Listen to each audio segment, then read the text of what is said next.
Bonjour, je suis Cécile Okagos, la créatrice du blog L'école de mes rêves et aujourd'hui on va parler de l'art dans la littérature de jeunesse.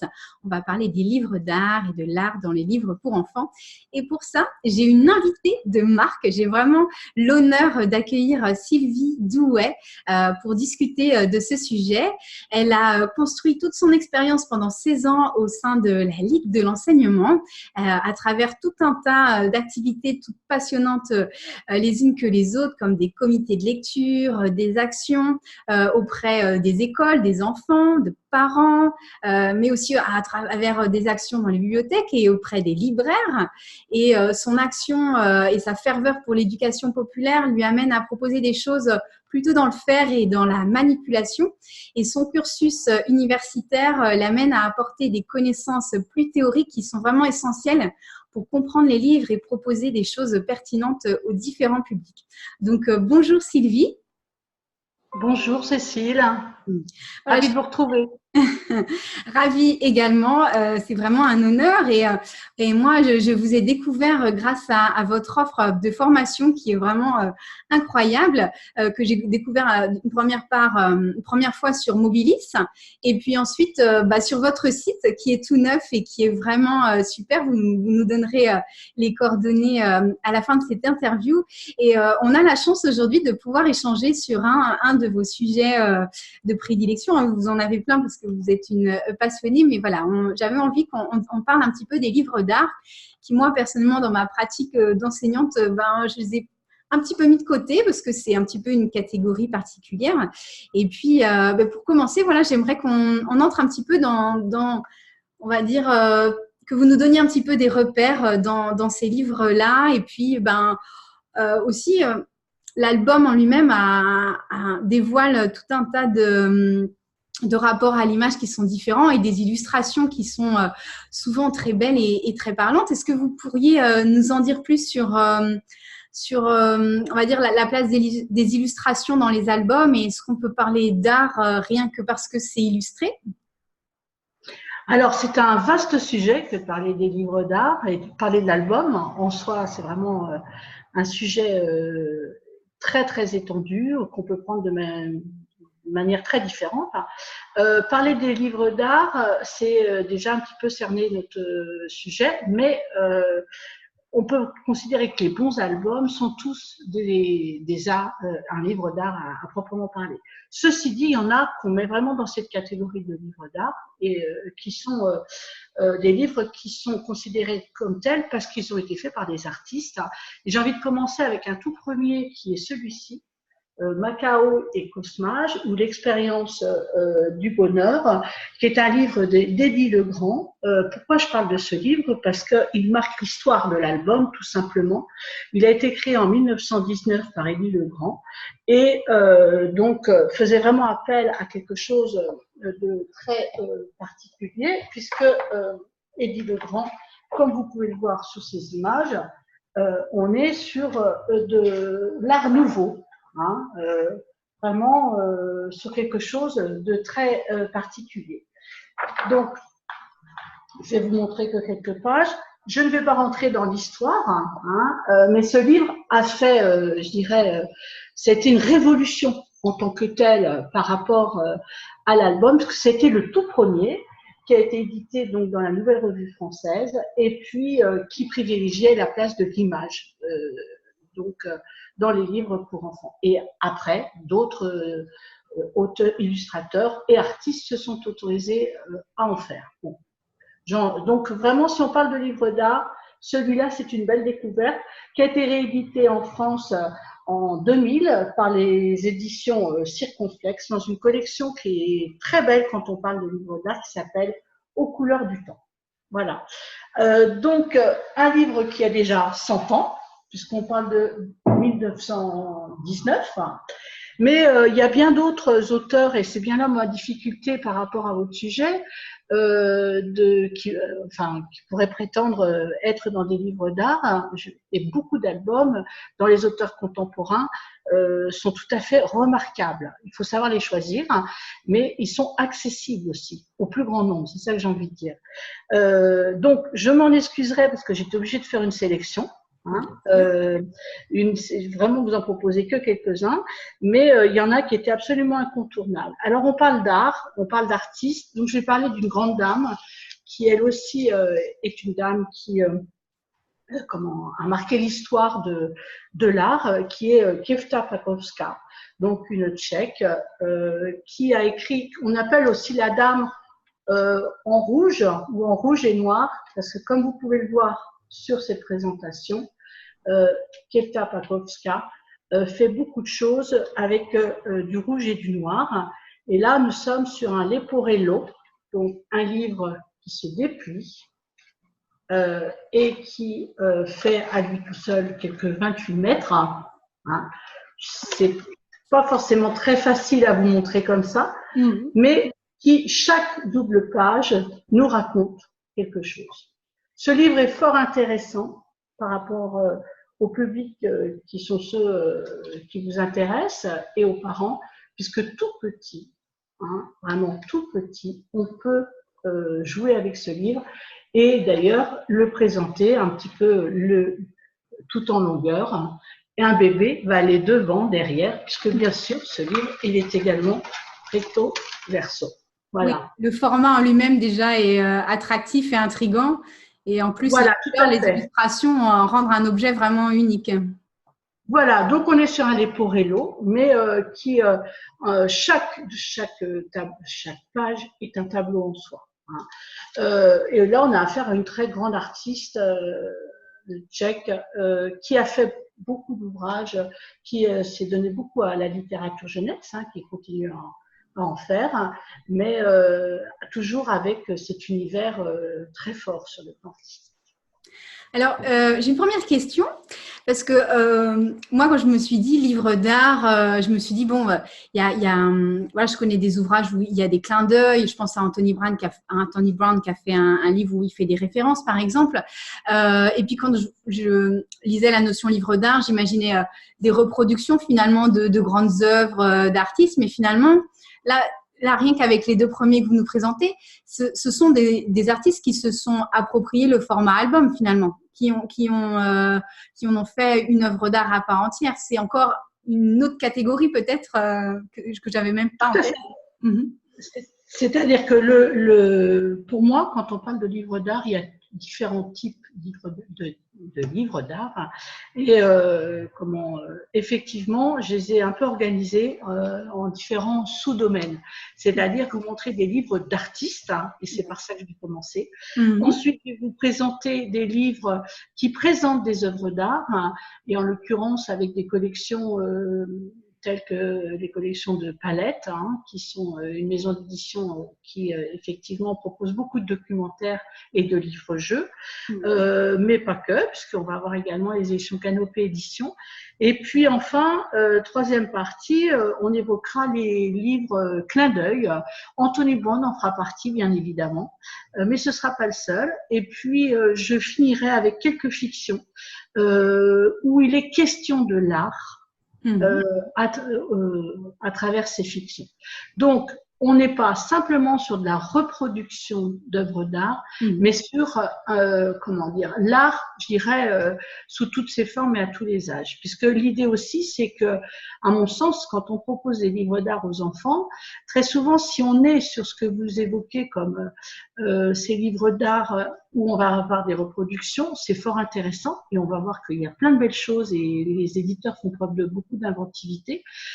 Par contre, la difficulté, c'est justement, vous l'avez dit dans votre introduction, c'est de se dire, est-ce que je suis autorisée à utiliser ça, ou est-ce que ça va plaire, ou est-ce que je sais l'utiliser? Parfois, ça fait un petit peu peur. Alors, en ayant des ouvrages qui sont des livres d'artistes ou qui font des clins d'œil sur l'art, ou ces documentaires qui prennent une dimension documentaire et livre-jeu en même temps, là, bien évidemment, c'est plus facile pour tous, que ce soit pour les enfants ou que ce soit pour les parents, de s'en saisir et de jouer avec. Je parle de jouer avec parce que je pense que le livre d'art est en particulier un livre qui se prête aux manipulations, à découvrir, à jouer.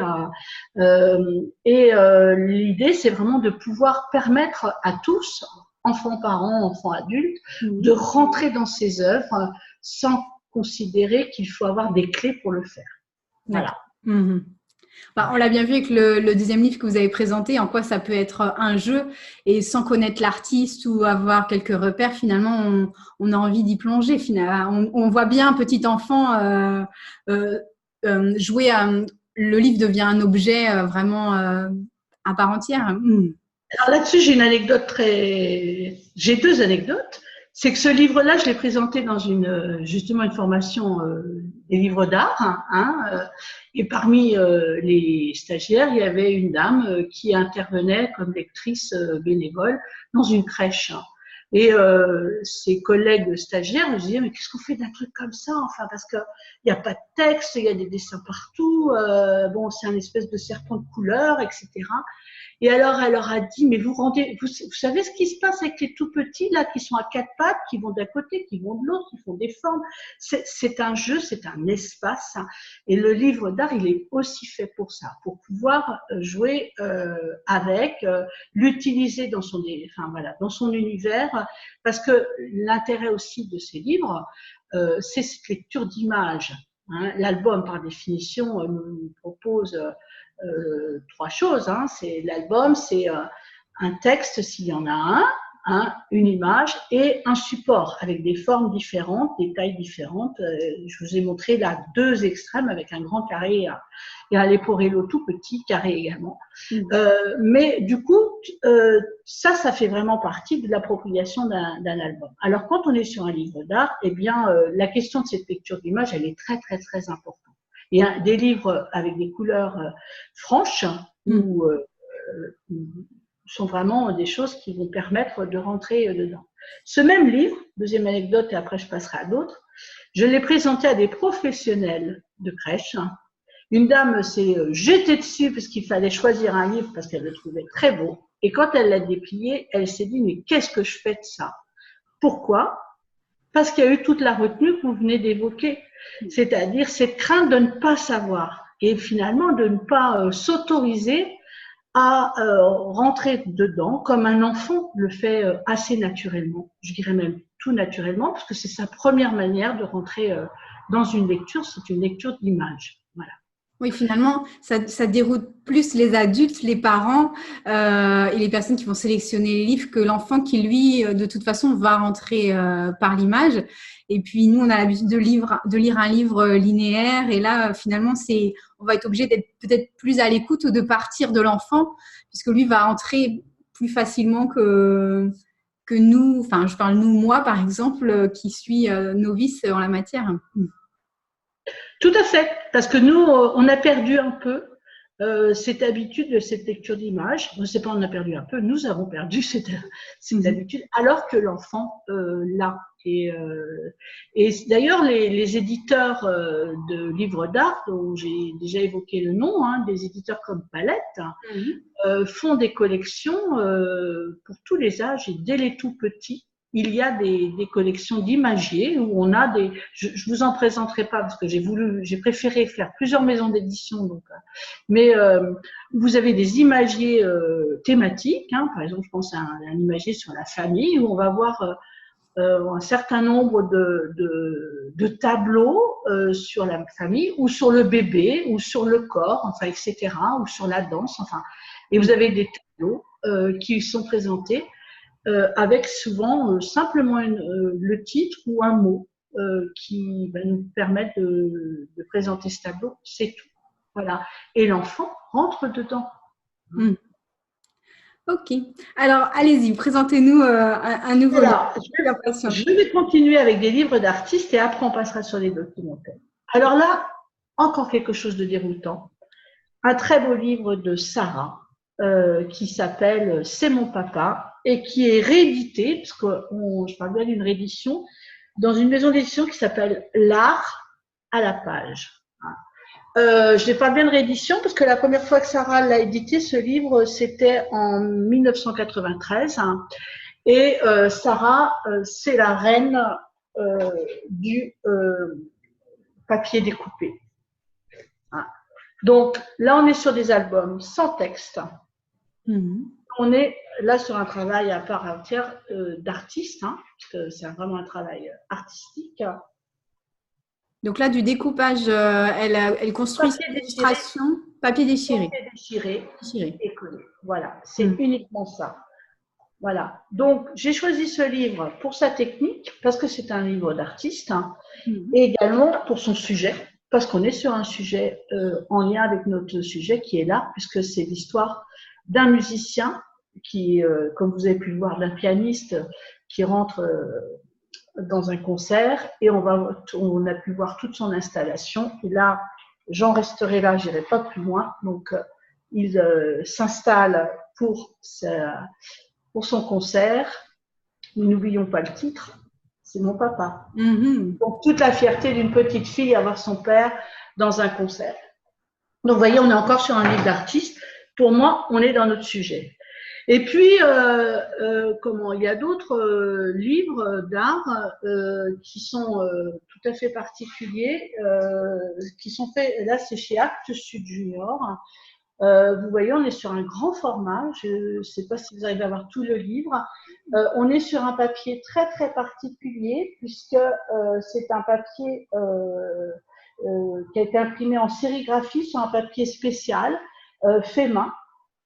Entièrement artisanale, et cette collection de chez Actes Sud Junior fait la promotion de livres d'art et d'artistes. Donc là, on est sur la question d'une femme, en plus on est sur un sujet qui est en lien avec l'art, parce que c'est une femme qui fait partie d'une caste indienne et qui, condition de femme et dans une caste ne va pas pouvoir en sortir facilement, qui vit à la campagne, hein, mais elle va rencontrer un homme qui va devenir son amoureux, et c'est un amour fort et puissant, et cet homme va l'emmener à la ville. Donc, je vous montre quand elle arrive à la ville, ils vont découvrir tout un monde qui ne sera pas accessible à eux parce que malheureusement ils sont dans les bidonvilles. Et cet homme va lui permettre de chanter. Donc déjà première rencontre avec l'art, et également va découvrir le dessin. Et c'est devenu cette artiste, dessinatrice qui aujourd'hui est reconnue pour son talent et qui est sortie de sa condition. Ces livres, j'ai envie de vous dire, vous les trouverez dans les bibliothèques. Hein. C'est ça. Ils sont dans les bibliothèques, je les ai vus. Hein, donc, et de voir, ça permet aussi de voir l'art, comment ça se vit ailleurs, dans différents pays, parce que c'est le choix de cette collection. Enfin, dans les livres d'artistes, je vais vous en montrer deux très rapidement. Je vais revenir chez les tout petits, avec ce fameux livre qui est sorti il y a à peu près 10 ans, hein, si mes souvenirs sont bons. C'était en 10 ans, 2008. Hein. Donc ABC de Manon Bataille chez Albin Michel, jeunesse, hein, et qui est un abécédaire. Ah oui, peu commun, d'accord. Peu commun. Mais là, on est vraiment sur un travail d'artiste. J'ai eu la chance, l'immense chance, de voir l'original. C'est complètement fait à la main. Pas celui-ci, hein, pas après l'édition qui a été… mais vous voyez… Mettez un tout petit peu plus haut pour qu'on se rende bien compte. Oui, je vois très bien les enfants adorer ce genre voilà. Interactif. Alors, je vais finir sur celui-là. Voilà. Donc, livre d'artiste, là encore. Enfin, dans un tout autre style, puisque quand on parle d'art, là, on a parlé beaucoup de peinture, hein, ou là, de découpage. Hein, on peut aussi on peut trouver certains ouvrages où il va être question de sculpture. Et là, en l'occurrence, ça n'est pas les documentaires dont vous évoquiez, mais là, ce sont des livres d'artistes, puisque Christian Lagrange, qui a fait De la Terre à la pluie, qui est un livre qui est sorti il y a 2 ans, hein, c'est en 2017 si mes souvenirs sont bons, oui, c'est ça, évoque la question de la migration de 3 femmes et un bébé. Je dis un bébé parce que je ne sais pas s'il est fille ou garçon. Et comme vous pouvez le voir, on est sur un ouvrage où ces personnages, de la terre à la pluie, sont des sculptures anglaises, hein, donc, ou en terre. Voilà. Donc, il y a l'histoire qui est racontée par ces sculptures. Et en plus, il fait le lien. Finalement, il a choisi un matériau qui va avec le sujet, finalement, j'imagine. Complètement, puisque là, il est question de 3 femmes, enfin, une grand-mère qui porte l'histoire, une maman qui porte l'avenir et une petite fille qui va vers l'école. Hein. Donc, 3 femmes accompagnées d'une colombe. Donc, il y a des choses très fortes, hein, qui vont marcher jusqu'à la mer sans jamais arrêter, puisqu'elles vont fuir, vous avez pu voir ce sol, donc c'est une migration pour raisons climatiques. Hein. Et donc, de la terre à la pluie, puisqu'on va les retrouver donc dans un tout autre univers où là, elles sont arrivées au bout de leur voyage et bon, il y a la pluie, il y a. Je vais un petit peu, on est curieux de voir cette illustration. D'accord. Voilà.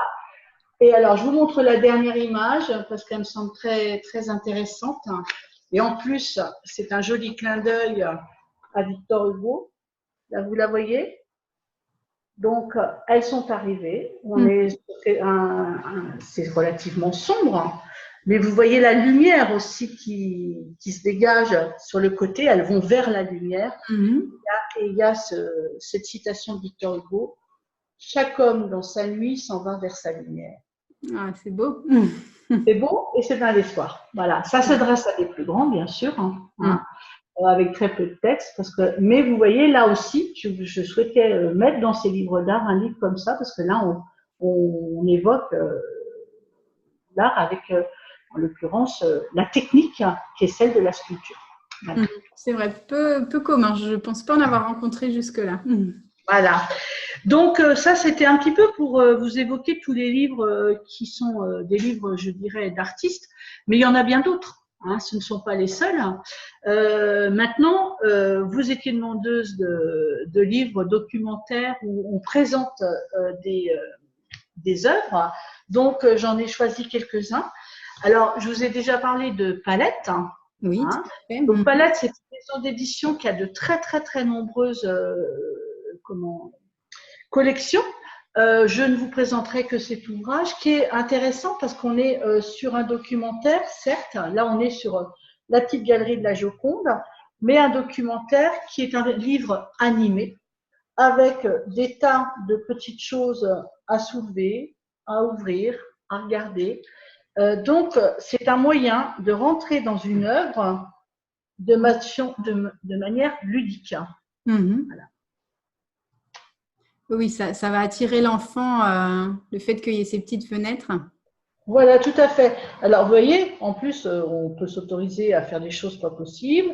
Non seulement l'enfant, mais aussi l'adulte, hein, à se dire que finalement, bah oui, osons. Hein, voilà. Donc, alors, cette collection, il y a plusieurs titres, bien sûr. Là, je vous ai montré la Joconde, mais il y a également Calder, etc. Enfin, vous voyez, il y a dans différents domaines. Et il y a aussi des propositions. Donc là, vous avez un cadre pour pouvoir faire vous-même votre portrait de la Joconde. Voilà. Oui, vous disiez que ça aide aussi l'adulte à entrer dedans parce qu'il y a une action à faire, il y a quelque chose qui invite à jouer avec l'œuvre. Plutôt que d'être face à une œuvre qui ne nous parle pas forcément au premier regard. Finalement, là, on a quelque chose à faire, à toucher et c'est une manière d'entrer dans ces œuvres. Tout à fait, tout à fait. Et ça, il y a des auteurs qui l'ont très, très bien compris.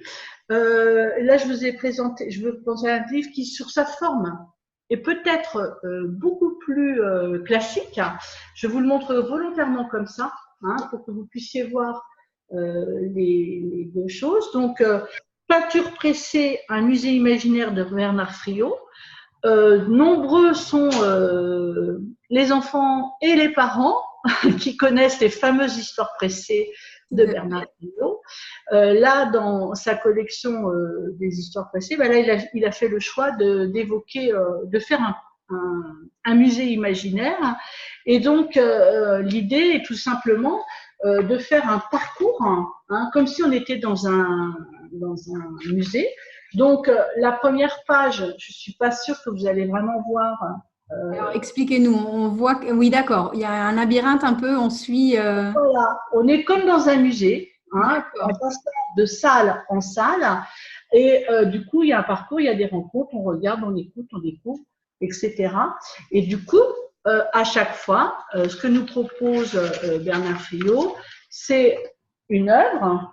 Donc, on retrouve ces fameux livres d'art où on va nous présenter des œuvres. Et à côté de ça, il va nous proposer des textes, une histoire ou des poèmes, enfin des choses très diverses et variées comme il sait faire avec beaucoup d'humour, j'imagine.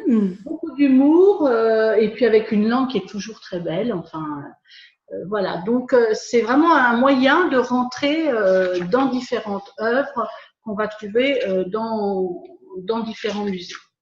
Voilà. Ah oui, c'est très original, oui. C'est encore un autre moyen, peut-être pour les plus grands, d'aborder l'œuvre et de la rendre vivante finalement. Tout à fait. Alors là, un livre comme celui-ci s'adresse effectivement aux enfants à partir de 10 ans. Je n'aime pas, et je le dis tout de suite parce que c'est vrai qu'on n'a pas encore évoqué cette chose-là, je n'aime pas du tout donner des âges par rapport au livre parce que c'est la manière dont le livre va être reçu par les enfants, et vous avez des enfants qui sont tout à fait capables de percevoir des choses à un âge et d'autres parce qu'il y a aussi plusieurs niveaux de lecture, hein. Mais il est vrai que certains ouvrages, la manière dont ils sont présentés vont plus s'adresser à des enfants d'un certain âge qu'à d'autres, mais il ne faut pas enfermer un livre dans une tranche d'âge, surtout pas, hein, parce qu'on peut y retrouver plein de choses, que ce soit dans la lecture d'images ou que ce soit dans le texte, hein, voilà. Donc, mais effectivement, le traitement de ce texte, on va plutôt penser aux enfants à partir du cycle 3. Voilà. D'accord. Alors, sur les documentaires ou les livres qui nous permettent de découvrir des œuvres, j'ai également un livre qui date, mais je souhaitais le mettre pour deux raisons. Parce que justement, il permet d'évoquer l'art africain. C'est d'une manière originale puisque c'est écrit comme un conte. C'est une rencontre entre un petit-fils et son grand-père, et ce petit-fils qui demande à son grand-père de lui raconter l'Afrique. Donc, c'est l'Afrique Petit Chapka de Marie Sellier et Marion Lesage à la réunion des musées nationaux. Hein, donc, et là, effectivement, un peu comme un conte où on va nous présenter différentes œuvres. Je vais simplement vous lire les premières pages. Papa Jumbo est grand comme le baobab et plus savant que le marabout.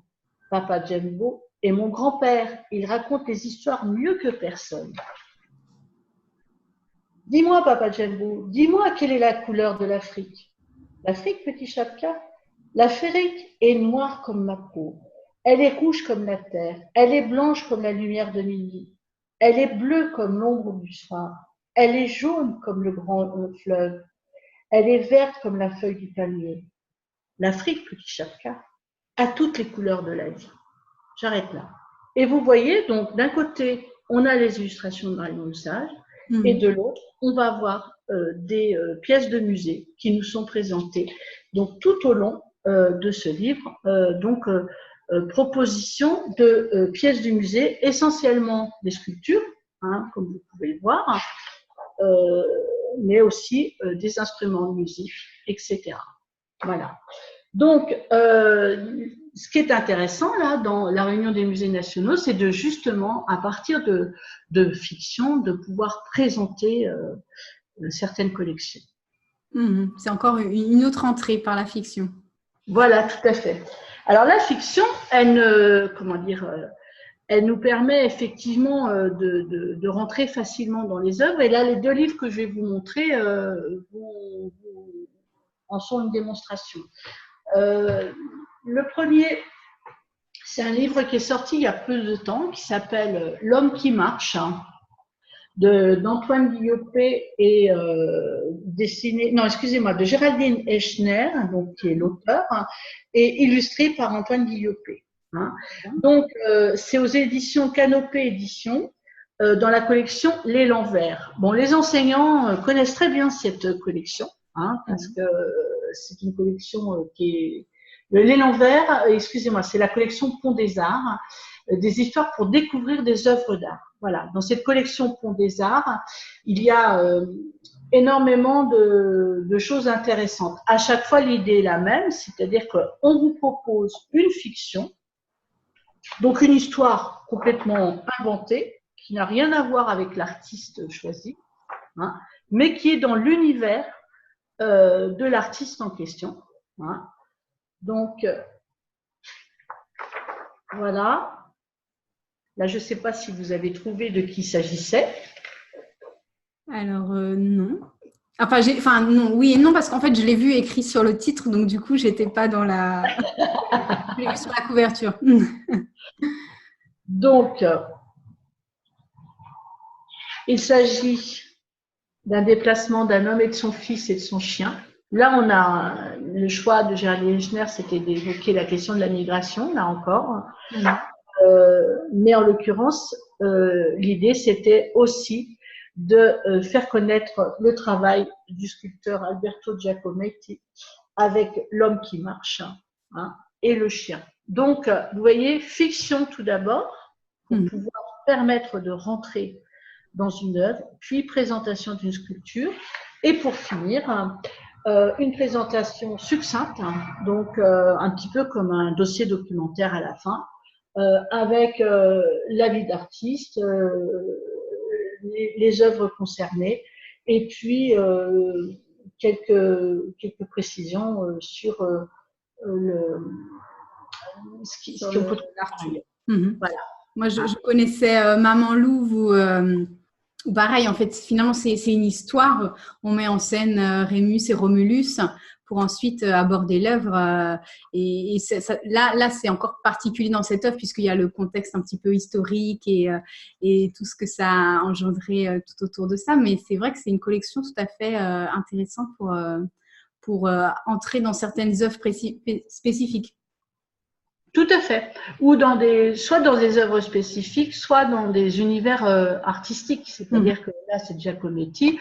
Vous pouvez avoir Marc Chagall, Ousmane Sow. Enfin, on va être à travers une ou deux œuvres, on peut tirer un fil vers l'auteur ou l'artiste. L'univers de l'artiste.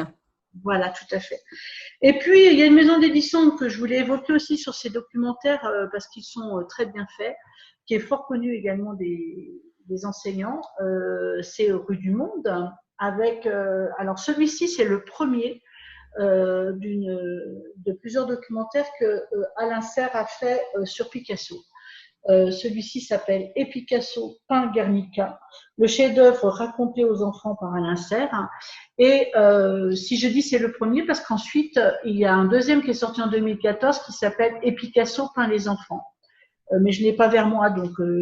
Mais l'idée, c'était quand même de vous présenter un petit peu ce qu'il fait, puisque de manière excessivement documentée, avec des images, avec des tableaux, il va nous faire une présentation bibliographique, biographique, excusez-moi, et de l'œuvre de Picasso, de présenter un peu son travail, jusqu'à l'œuvre, en l'occurrence, qu'il voulait mettre en avant, qui est Guernica.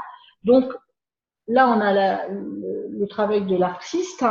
Et puis, pourquoi est-ce qu'il a fait cette œuvre? Donc, après, on a un focus sur l'histoire.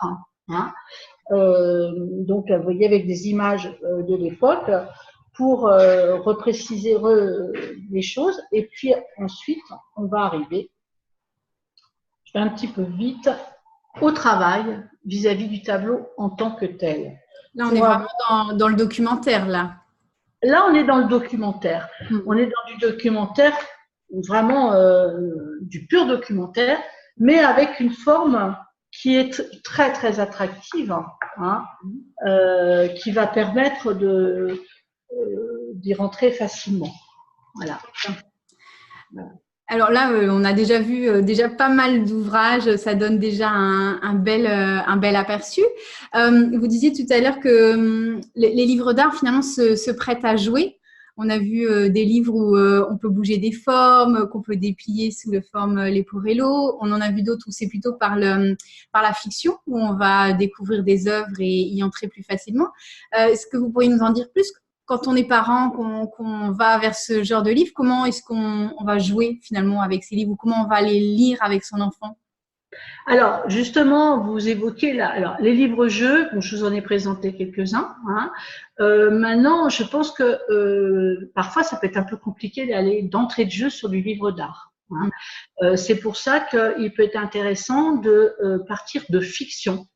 D'albums d'histoires racontées. On a évoqué déjà Anthony Boine et on va y revenir, qui vont permettre justement de faire de la lecture d'images et à travers ces images, finalement, de tirer un fil ou faire des mises en réseau qui vont vous permettre ensuite d'aller voir les œuvres. Par exemple, dans ce livre qui date, mais je crois qu'il y a des livres qu'il ne faut pas bouder, hein, donc une histoire à 4 voix, Anthony Boine nous raconte une promenade au parc vue par 4 personnes. Hein. Et ce qui est intéressant, bon, je ne vais pas raconter l'histoire puisque c'est effectivement vu par une mère, son fils. Alors, le un petit peu plus le livre. Oui, parfait. Et ce qui se passe, cette même histoire, cette même promenade, elle a 4 points de vue. Hein.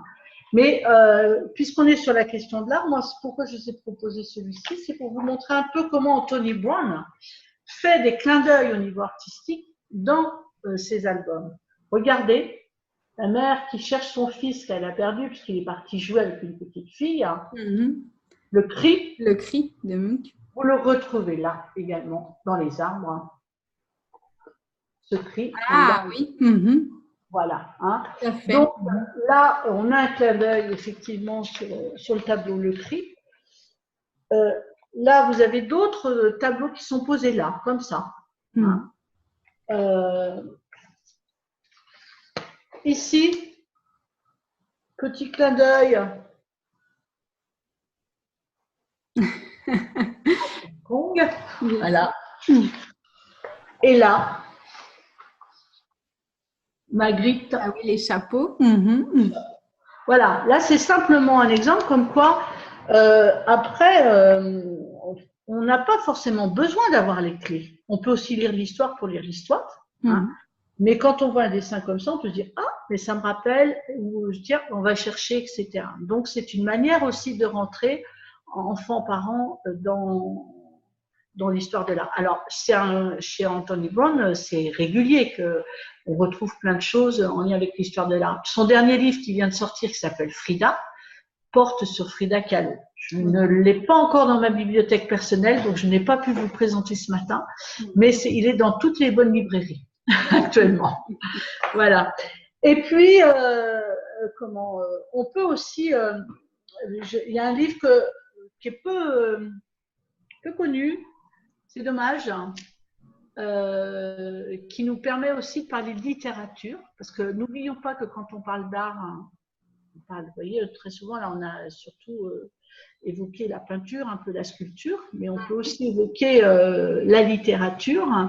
C'est pour les plus grands, c'est A. Ernesto, de Marguerite Duras et Cathy Coupry. Alors, Marguerite Duras, c'est le seul et unique ouvrage pour enfants qu'elle ait écrit et dont elle a fait un film ensuite. Hein, d'accord. Donc, là aussi, ça va permettre de faire du lien entre,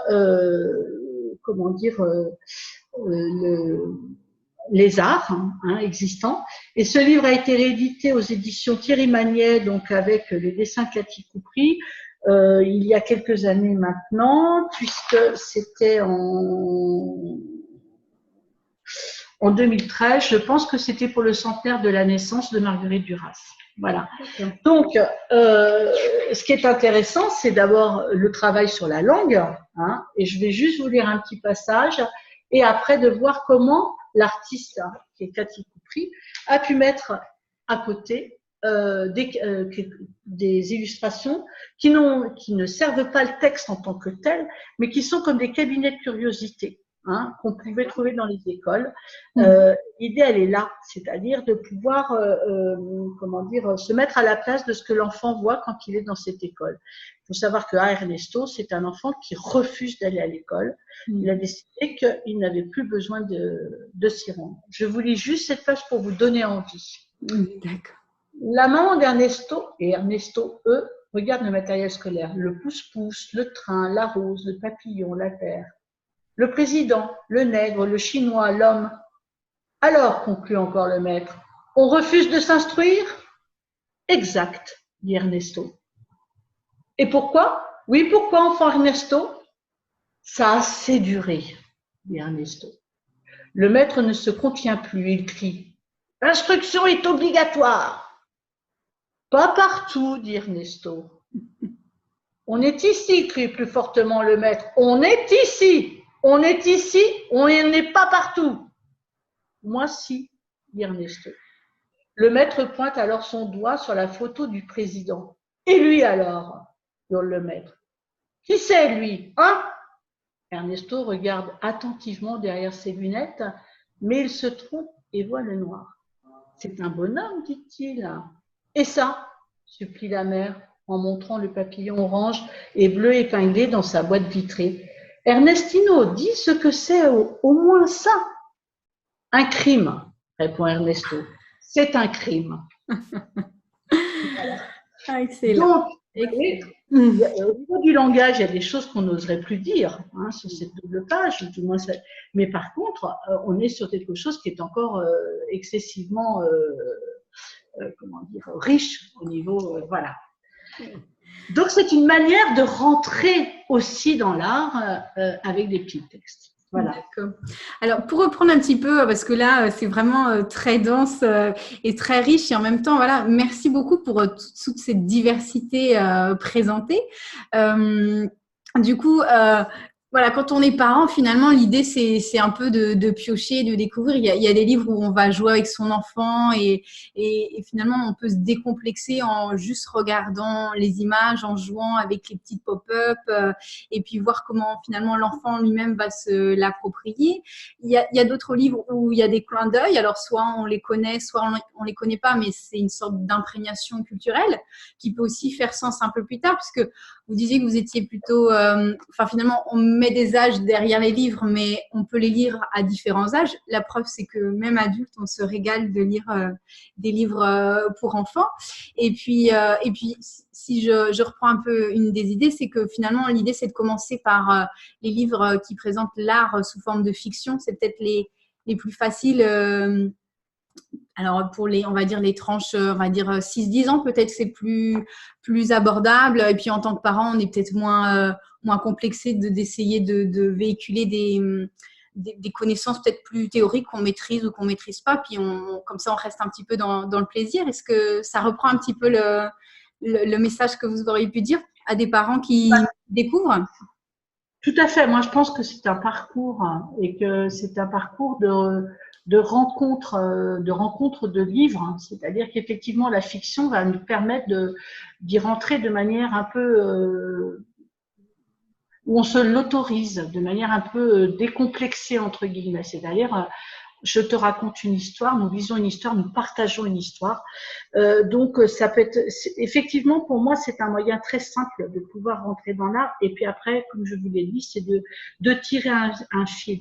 Pour moi, il n'y a pas une manière de s'autoriser à lire des livres d'art. Il y a des entrées multiples. Et ça, c'est vraiment quelque chose d'essentiel. Et je pense que les maisons d'édition et les auteurs illustrateurs aujourd'hui l'ont vraiment bien compris, parce que là, je vous ai fait des présentations et j'en ai encore quelques-uns dans mon bac là, mais il y a des fictions qui nous montre bien que l'art, c'est pas réservé à certains, mais c'est à tous, et que l'art, il est partout. Et si je dois clôturer, je vais clôturer sur un ouvrage qui s'appelle, bon, il y en avait plein d'autres que je voulais vous présenter, mais qui s'appelle Si j'étais ministre de la Culture, de Carole Fréchette, excusez-moi, et Thierry Dedieu aux éditions On fait. Qui est donc une histoire très drôle sur le fait que c'est un ministre à qui on va couper les moyens. Et donc, comme on lui coupe les moyens, elle va décider de faire une journée sans culture. Ah. Donc, le sans culture veut dire eh bien, il n'y aura plus de musique, il n'y aura plus de danse, il n'y aura plus d'art du cirque, il n'y aura plus de télévision, de séries, il n'y aura plus de guignols, etc., etc. Il n'y aura plus de musées, etc., etc. Et il n'y aura plus de livres, mais il n'y aura plus qu'une seule voiture, il n'y aura plus de mode, etc., etc. Et donc là, un livre comme ça va nous permettre de voir que l'art est partout, voilà, nous entoure. Voilà, tout simplement. Donc, il faut se l'autoriser. C'est une belle conclusion. Oui, l'absence, finalement, fait se rendre compte que oui, il y en a partout. Il y en a partout, voilà. Et que ça rend la vie plus belle, finalement. Non seulement ça rend la vie plus belle, mais l'art est absolument indispensable pour vivre. Parce qu'on a besoin de l'art pour rêver, pour imaginer, pour penser le monde. Et voilà, si on ne l'a pas, d'ailleurs, c'est ce que nous raconte cette histoire. C'est que ça devient irrespirable et sa chute à cette histoire, c'est puisque tous ces ministres qui ne voulaient pas lui donner de moyens, d'un seul coup lui en donnent, et le temps qu'il cesse de me considérer comme ministre du superflu et qu'il m'invite à la table de l'essentiel en tant que ministre de l'équilibre des âmes, du battement des cœurs, de la respiration. Ministre de l'oxygène. Je crois qu'effectivement, l'art, c'est fait pour ça, pour respirer. On voit que vous êtes d'accord avec. C'était une belle conclusion. Merci Sylvie Douai, c'était passionnant. Je vais mettre les références de ces livres sur le blog. Est-ce que vous pourriez nous partager le nom de votre site si on veut en savoir plus et sur vos formations notamment? Alors, oui, c'est un site qui est tout neuf puisque il est né il y a 3 jours, donc j'espère ne pas. Mon site s'appelle www.sylvie-douai-lig.fr. Voilà. Et pour les plus longs, www.sylviedouet-littérature-jeunesse.fr. Donc les deux vous mènent au même endroit. Et là, j'y propose des modules de formation pour des professionnels, pour des bénévoles, pour des parents. C'est du cousu humain sur plein de sujets différents, ainsi que une offre de médiation en direction de professionnels dans le cadre de journées professionnelles ou colloques, et en direction de parents, de public et des ateliers parents-enfants. Voilà. Et je suis très mobile, prête à aller partout. Voilà. Merci Sylvie, ça a l'air passionnant. Merci pour ce partage. Et je mets donc les informations aussi sur mon blog pour qu'on puisse s'y référer. Merci encore Sylvie. Merci Cécile, merci pour votre proposition. C'était un très bon moment. Et puis je vous dis à bientôt. Merci.